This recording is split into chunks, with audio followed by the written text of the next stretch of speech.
I felt something was terribly wrong in my house. Lately, I kept hearing strange sounds, every night sounds that didn't belong in any normal home. My son Colt and daughter-in-law Wren had been acting differently, whispering in corners, avoiding my questions. So I faked a trip to visit my brother in Chicago. When I was secretly watching from a distance, a neighbor suddenly approached me and said, "Wait until midnight, you'll see everything." When the clock struck midnight, I held my breath at what I witnessed. But before I tell you what I discovered that night, let me know in the comments. Where are you watching this story from? Are you listening alone at home like I was that terrifying evening? My name is Axel Sterling. After my wife Dana passed 3 years ago, I thought I'd spend my remaining days alone in our house in Westerville, just outside Columbus. Then my son Colt showed up with his wife Wren. "Dad, you shouldn't be living alone," he said. "Let us move in."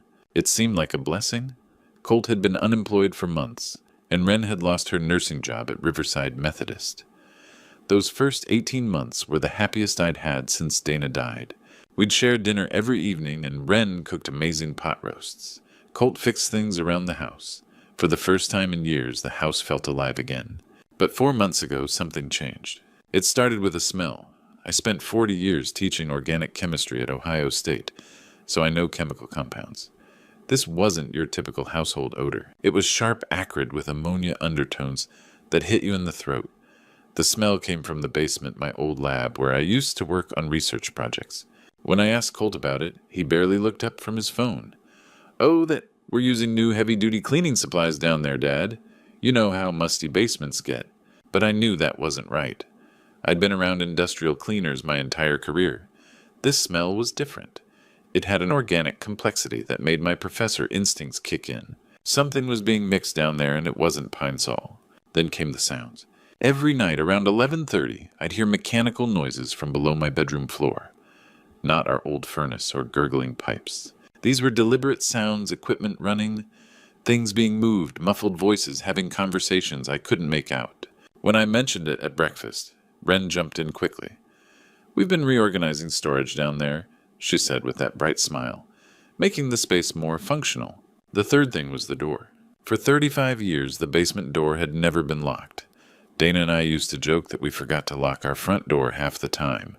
But suddenly there was a shiny new deadbolt, and my son and daughter-in-law were the only ones with keys. "It's a safety precaution, Dad," Colt explained. "Some of those old chemicals you left down there might be dangerous. We don't want you accidentally getting into something that could hurt you." That's when I knew for certain they were lying. You see, I'd cleaned out that basement lab myself 2 years before they moved in. Every beaker, every compound, every piece of equipment had been properly disposed of through the university's hazardous waste program. There wasn't so much as an aspirin tablet left down there.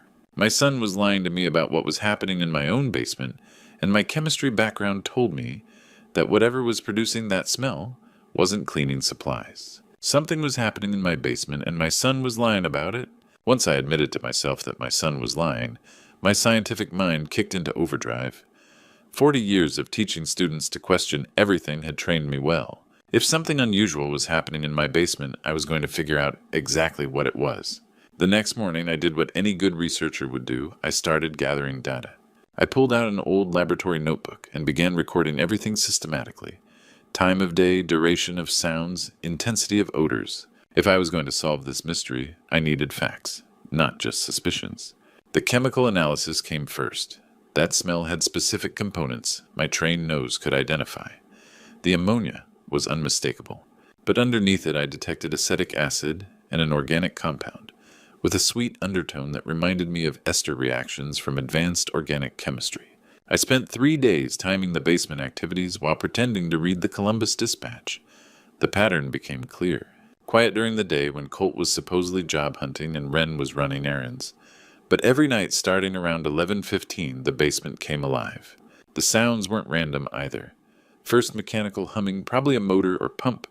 Then clinking of glass or metal, rhythmic and deliberate. After that, voices. Always at least 2 people, sometimes 3. I could never make out words through the floor, but the cadence suggested they were following some kind of procedure. On the 4th night, I decided to test a theory. I waited until the basement sounds started, then quietly made my way to the basement door. Maybe they'd only changed the main lock and my old keys would still work. They'd replaced the entire door handle mechanism. My key didn't even fit. Worse, when I tried turning the handle, the voices below stopped immediately. Complete silence. They knew someone was at the door. I backed away and returned to my chair, but the damage was done. The next morning at breakfast, both Colt and Wren kept glancing at me with worried expressions. When I asked about Colt's job search, he gave one-word answers. When I complimented Wren's coffee, she just nodded and looked away. They knew that I knew something was wrong. That's when their behavior really changed. Suddenly they were asking about my routine. What time do you usually go to bed? Dad, do you take evening walks? Maybe you should start taking those sleeping pills Dr. Martinez prescribed after Mom died. The sleeping pills comment made my blood run cold. I'd never told them about those pills. Dr. Martinez had prescribed them after Dana's funeral, but I'd never taken one. They were still in my medicine cabinet. How did Wren know unless she'd been going through my belongings? I started paying attention to other things. How Colt would suddenly appear whenever I was near the basement door. How Wren always seemed to be cleaning in the kitchen during my late-night water trips, as if keeping watch. How they'd stop talking the moment I entered a room. By the end of that week, I had filled 12 pages with observations, times, and theories. The scientific method was leading me to a conclusion I didn't want to accept. My son and daughter-in-law weren't just hiding something. They were actively monitoring my behavior, trying to control my sleep schedule, and had turned my basement into some kind of operation requiring secrecy, specialized equipment, and multiple people working shifts. Whatever was happening down there was serious enough that they were willing to lie to my face every single day. And now that they suspected I was onto them, I could feel the tension ratcheting up with each passing hour. I couldn't do this alone. I needed someone I could trust completely. When you're 64 and facing something this serious, you realize how few people you can really count on. But I knew exactly who to call. Gage Murphy lived directly across the street in a 2-story colonial, with a perfect view of my driveway. We'd been neighbors for 15 years, ever since he retired from the Columbus Police Department. More importantly, Gage had worked with my older brother Tommy when Tommy was a detective. They'd stayed friends until Tommy passed 5 years ago, and Gage had always treated me like family. If anyone would believe my story, it would be Gage. That Tuesday afternoon, I waited until Colt's car left, then walked across the street and knocked on Gage's door. He answered, wearing his usual flannel shirt, coffee mug in hand. Axel, you look like you've seen a ghost. I need to talk to you about something serious. Something that might sound crazy. He stepped aside immediately. Come on in.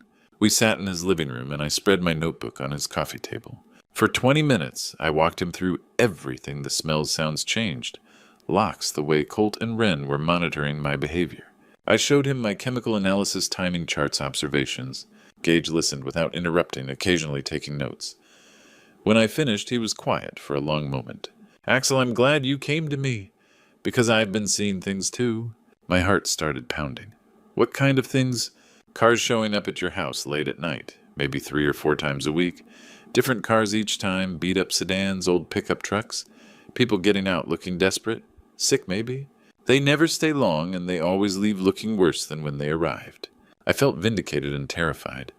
Why didn't you say anything? Because I figured maybe Colt was helping people somehow.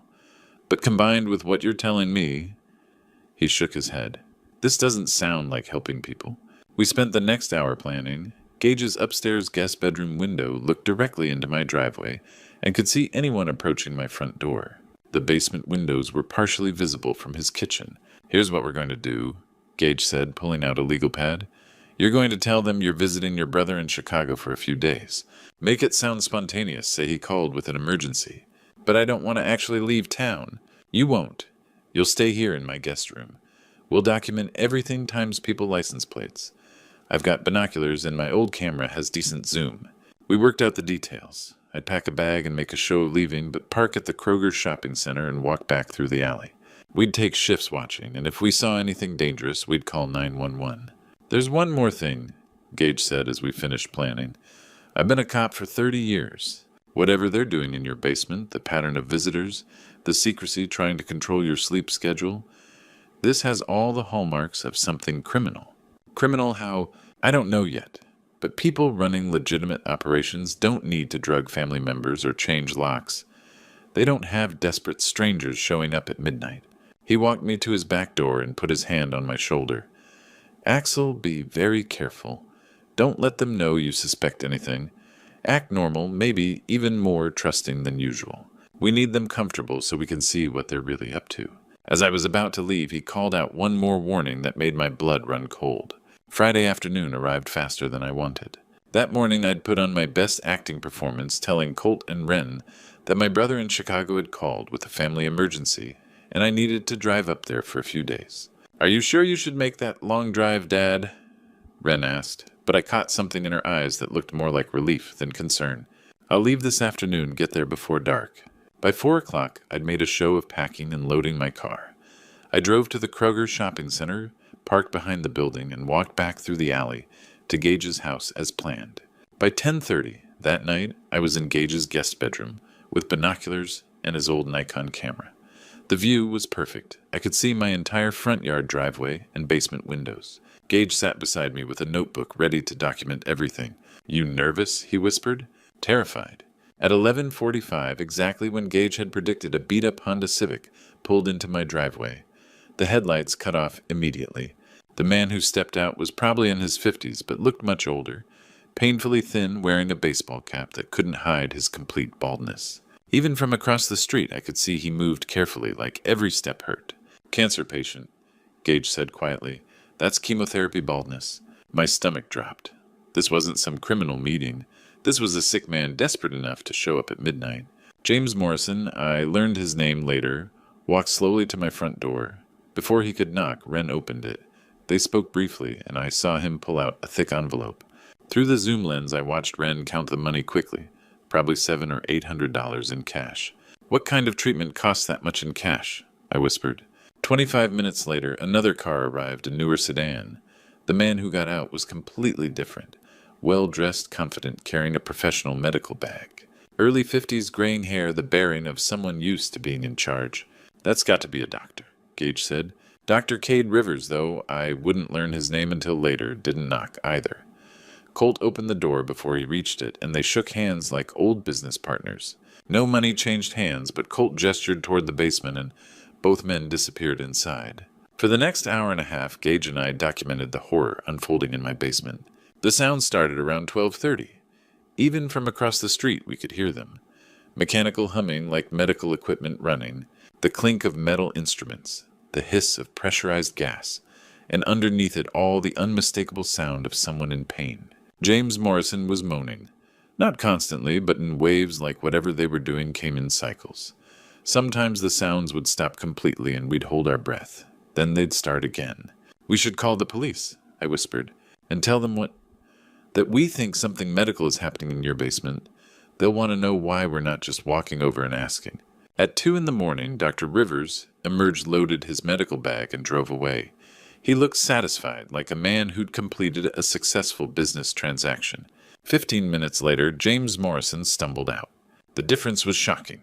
The man who had walked carefully to my door 3 hours earlier could barely stand. Wren had to help him to his car, supporting his weight as he shuffled across the driveway. He was pale, shaking, dry heaving, even from across the street.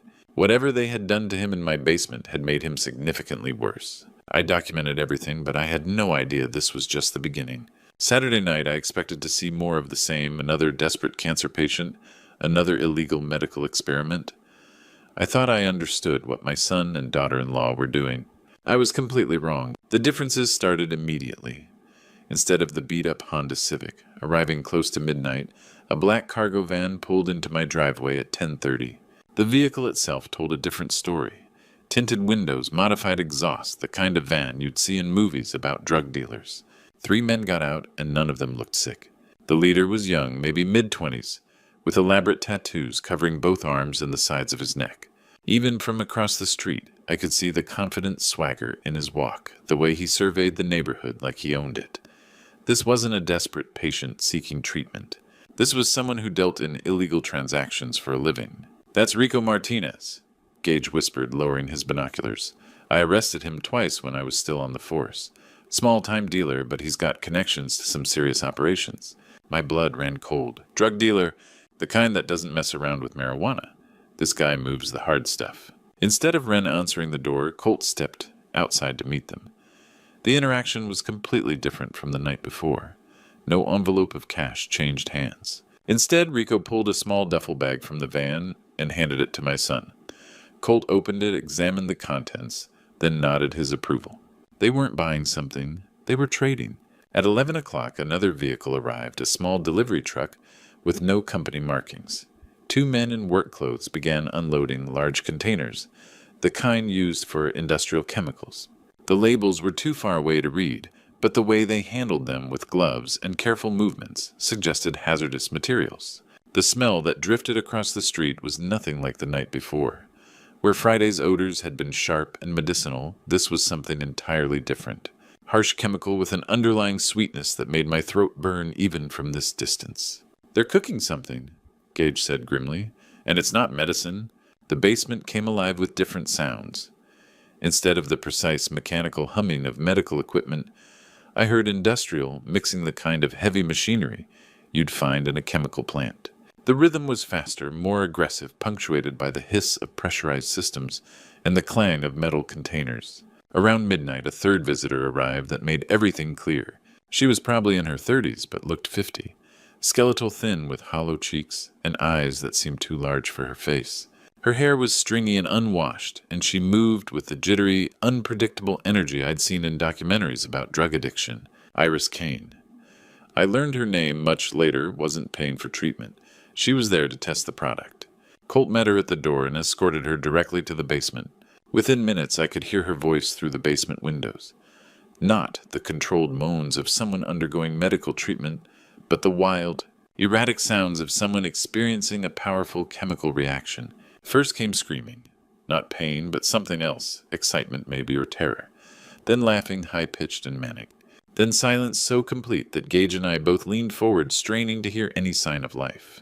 "Jesus Christ," I whispered. "What did they give her?" 20 minutes later, she emerged from my house, transformed. The jittery energy was gone, replaced by an eerie calm. She moved like she was floating, her eyes unfocused, but strangely peaceful. Whatever they had given her had completely altered her brain chemistry. Rico and his crew loaded several small packages into their van, clearly the finished product of whatever had been manufactured in my basement. The transaction was quick and professional. No money visible, just goods changing hands like any other business deal. As the vehicles disappeared into the night, I sat in stunned silence, trying to process what I'd witnessed. Friday night had been about illegal medical experiments on cancer patients. Saturday night was about manufacturing and testing synthetic drugs. Two completely different criminal operations, both using my basement as their base of operations. "Two operations," I said to Gage. "Two different crimes, same basement." After witnessing two completely different criminal operations, I knew I had to get inside that basement. Watching from across the street had shown me what was happening, but I needed to understand how it was organized, who was involved, and most importantly, what they were planning next. Monday morning presented the perfect opportunity. Colt left for what he claimed was a job interview, and Wren drove to the grocery store for her weekly shopping trip. I had maybe 2 hours before either of them returned. I used my spare key to enter through the back door, moving as quietly as possible through the kitchen that had once been filled with Dana's laughter. The basement door still had that new deadbolt, but 40 years of home ownership had taught me a few things about locks. More importantly, I still had my old toolbox in the garage. It took me 15 minutes to drill out the lock mechanism. My hands were shaking so badly I nearly dropped the drill twice, but eventually the door swung open to reveal the stairs leading down to what had been my sanctuary for decades. What I found in my basement was like stepping into a nightmare version of my old laboratory. They had divided the space into two distinct operational areas, each serving a completely different criminal purpose. The organization was methodical professional. This wasn't some amateur operation run out of desperation. Area A closest to the stairs had been converted into a medical facility. Not the kind you'd find in any legitimate hospital, but equipped nonetheless. There was an examination table, IV stands, monitoring equipment that looked like it had been stolen from a real medical facility. A large refrigeration unit hummed in the corner, and through its glass door I could see rows of vials containing various colored liquids. Area B toward the back of the basement was pure industrial chemistry. Large mixing vats, heating elements, distillation apparatus, and storage tanks for what I assumed were precursor chemicals. The setup reminded me of my old research lab, but scaled up and modified for production rather than experimentation. On a desk between the two areas, I found the documentation that explained everything. The medical files were horrifying, 15 patient folders each containing photos, medical histories, and detailed records of experimental treatments. 3 of the folders were marked deceased in red ink. These weren't volunteers, they were desperate people who had paid $750 each for treatments that were killing them. The contract with Dr. Cade Rivers was straightforward business. He provided the experimental drugs and medical supervision. Colt and Wren provided the location and recruited the patients. Profits were split 50-50 with detailed accounting showing they'd made over $30,000 in the past 4 months. But the drug manufacturing operation was what really shocked me. The chemical formulas were sophisticated, too sophisticated for Colt to have developed on his own. As I studied the equations and molecular diagrams, I recognized techniques and approaches that I had pioneered in my own research 20 years ago. They were using my published papers, my life's work in organic chemistry, to manufacture synthetic drugs that were killing people on the streets. Then I found the folder that made my blood turn to ice. Phase 3, Eliminate AS, was written in Wren's handwriting across the top of a manila folder. Inside were detailed plans for what they called the final solution to the Axel problem. The plan was elegantly simple and utterly ruthless. They were going to use me as a test subject for both operations, inject me with one of Dr. Cade's experimental cancer drugs while simultaneously dosing me with their synthetic narcotics. The combination would either kill me outright or leave me so mentally incapacitated that I could be declared incompetent and committed to a care facility. Either way, they would inherit the house and could expand their operations without interference. At the bottom of the folder was a timeline. Phase 3 was scheduled to begin the following weekend. My own son wasn't just using my house and my research to run criminal operations. He was planning to murder me to protect his business. They weren't just using my house, they were planning to use me. Finding out that your own son is planning to murder you changes everything. The shock, the betrayal, the fear, all of that had to take a backseat to survival. I had maybe 5 days before they implemented Phase 3, and I needed help from people who knew how to handle federal crimes. I called Sloan Pierce from Gage's kitchen, my hands still trembling from what I'd discovered in the basement. Sloan had been Dana's college roommate before she went to law school, and she'd handled our family's legal matters for over 20 years. If anyone would know what to do with evidence of murder plots and drug manufacturing, it would be her. Axel, you sound terrible. What's wrong? I gave her the abbreviated version, the basement operations, the patient files, the plan to kill me. Even summarized it took 10 minutes to get through everything. The silence on the other end of the line stretched so long I thought we'd been disconnected. Sloan, are you there? I'm here, Axel. I'm just trying to process what you're telling me. This isn't family law anymore. This is federal crime drug manufacturing conspiracy to commit murder medical fraud. We need to get the FBI involved immediately. Within 2 hours, I was sitting in a conference room at the FBI field office in downtown Columbus, across from Agent Lux Hayes, a woman in her early 40s with the kind of intense focus that made you understand why people confess to crimes they didn't commit. Mr. Sterling, she said, reviewing the photos I'd taken on my phone, how long have you suspected your son was involved in illegal activities? About a week, but I had no idea about the scope until this morning. Agent Hayes pulled up a file on her laptop and turned the screen toward me.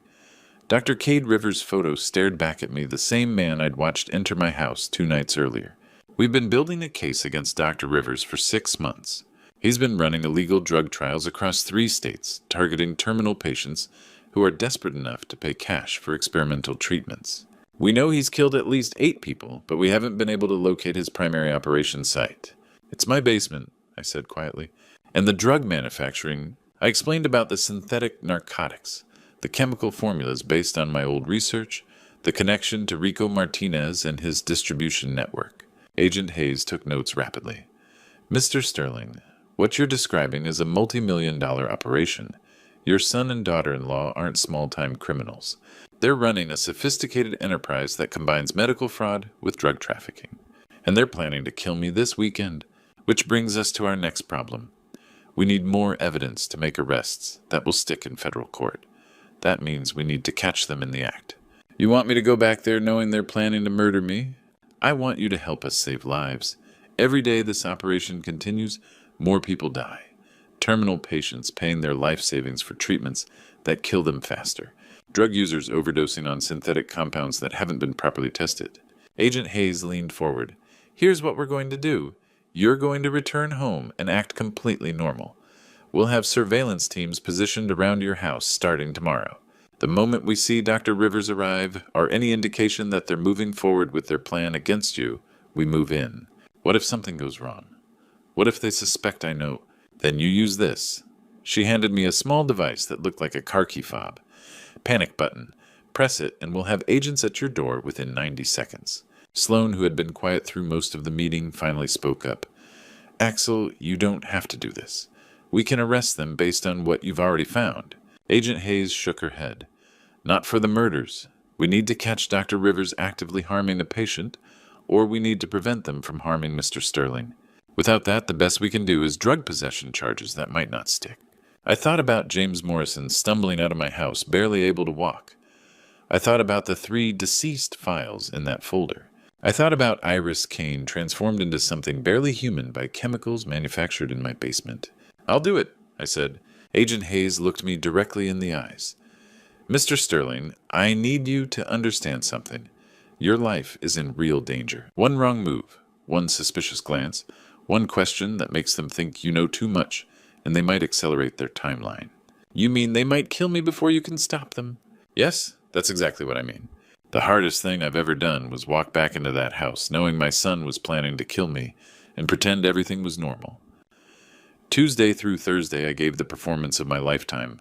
I asked Colt about his job search, complimented Wren's cooking, even suggested we watch a movie together one evening, all while knowing they were finalizing plans to murder me. Thursday night, Agent Hayes called with an update. We've got surveillance teams in position. Dr. Rivers just confirmed a Friday night appointment through his encrypted phone. We think this is it. Friday evening arrived with an unseasonably warm October breeze. I sat in my living room chair reading the same page of a book over and over, waiting for the nightmare to begin. At 10:30, exactly on schedule, a silver Toyota Camry pulled into my driveway. The woman who got out moved like James Morrison had carefully, painfully. She was probably in her early 60s, wearing a headscarf that couldn't quite hide her chemotherapy baldness. Linda Williams had driven 3 hours from Cleveland carrying her life savings in cash, hoping my basement held a miracle cure for her stage 4 pancreatic cancer. Instead, she was walking into a trap that would save both our lives. Wren greeted Linda at the door with practiced compassion, the same fake smile I'd been seeing for months. I watched from my chair as money changed hands, $750 that Linda probably couldn't afford. At 11 o'clock, Dr. Cade Rivers arrived for what he thought would be another routine illegal experiment. At 11:15, Linda was escorted to the basement, and the familiar sounds began: medical equipment, humming the clink of instruments, and then horribly the sounds of someone in pain.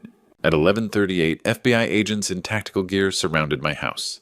The front door exploded inward with a sound like thunder. FBI, nobody move! Agent Hayes was the first through the door weapon drawn, shouting commands. Hands where I can see them. Get on the ground. Now! Colt stumbled up from the basement, his face white with shock. When he saw me sitting calmly in my chair, his expression went from confusion to horror. Dad, you were supposed to be in Chicago. I stood up slowly, looking at my son, really looking at him for what I knew would be the last time. I know about the plan to kill me, Colt. I know about everything. The basement yielded exactly what Agent Hayes needed. Dr. Rivers was caught mid-injection, a syringe full of experimental compounds in his hand. Linda Williams strapped to a table IV lines, already inserted. The evidence was overwhelming and undeniable. Wren tried to run. She made it as far as the back door before 2 agents tackled her to the ground. Even then, she kept screaming, "It was all Dr. Cade's idea who forced us." We didn't want to hurt anyone. But Colt just stood there looking at me with tears streaming down his face. We owed $85,000, Dad. Credit cards, medical bills from when Wren got sick last year. We were going to lose everything. Doctor. Rivers said it would be easy money just providing the location. We never meant for it to get this far. You were going to murder me. I know. His voice broke completely. I know, and I'll never forgive myself. But we were desperate, and Wren said it was the only way out, and I'm sorry, Dad. I'm so sorry. 6 months later, the sentences were handed down. Dr. Cade Rivers got life without parole for 8 counts of murder and conspiracy. Wren received 12 years for her role in the operation. Colt, who cooperated fully with prosecutors and testified against Dr. Rivers, was sentenced to 15 years in federal prison. Linda Williams survived. The FBI got her to a real hospital in time, and legitimate treatment has given her 6 more months with her grandchildren than the doctors originally predicted. I live alone now in the house that Dana and I built together. Gage comes over for dinner twice a week, and we've become closer than ever. I've started volunteering at a support group for families affected by addiction, sharing my story with people who need to hear that it's possible to survive betrayal by the people you love most. The basement has been completely renovated. It's a workshop now where I build birdhouses and small furniture pieces that I donate to charity. Sometimes I can almost forget what happened down there. Truth is worth fighting for, even when it destroys everything you thought you knew about the people you love. Sometimes the hardest battles are the ones we fight against our own family, but some battles are too important to lose. If this story means something to you, if you've ever had to choose between comfortable lies and painful truth, I hope you'll find the courage to choose truth. It's the only way any of us can really be free. Looking back on this nightmare, I realize I made one crucial mistake. I ignored the warning signs for too long. Don't be like me. Don't wait until your family's lies become life-threatening schemes before you act. God gave us instincts for a reason. When something feels wrong in your own home, it usually is. I should have trusted those feelings from the very first chemical smell, the very first locked door. Instead, I let love blind me to the truth that my son was planning my murder. This true story taught me that sometimes the people closest to us can become strangers when greed takes control. But it also showed me that God watches over us, even in our darkest moments. He put Gage in my path and gave me strength to fight back when I needed it most. The hardest lesson, family loyalty has limits. When someone you love is hurting innocent people, that's where loyalty must end and justice must begin. God doesn't ask us to enable evil even when it wears the face of someone we raised. These grandpa stories aren't just entertainment, they're warnings.